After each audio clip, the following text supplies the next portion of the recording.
మాజీ మంత్రి సిరిసిల్ల శాసనసభ్యుడు తెలంగాణ రాష్ట్ర సమితి వర్కింగ్ ప్రెసిడెంటు ప్రజాస్వామ్యం పట్ల ఏమాత్రం విలువలున్నా ముఖ్యమంత్రి రేవంత్ రెడ్డి గారు చెప్పినట్టుగా మీరు ప్రతిపక్ష నాయకులతో ఒక లేఖ రాయించండి.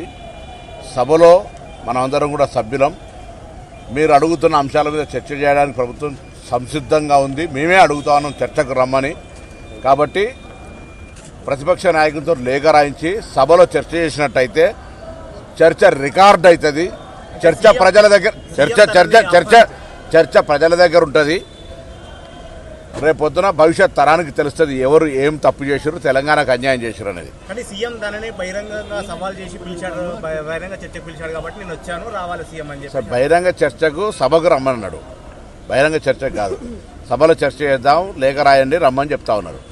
బహిరంగ చర్చకు రమ్మని చెప్పేది అనేటువంటి అంశంకు వేదిక ప్రజాస్వామికంగా శాసనసభ అడిగి రమ్మని కోరుతాం. ఏడాదిన్నర కాలంలో రైతులను కానీ అన్ని వర్గాలను వంచారు. సరే, అది ప్రజలు చెప్తారు. రేపు ఇప్పటికే పార్లమెంట్ ఎన్నికలు వచ్చిన ఫలితాలు మీకు ప్రత్యక్ష సాక్షి. రేపు స్థానిక సంస్థల ఎన్నికల్లో తెలిసిపోతుంది మరొకసారి మీ బలం.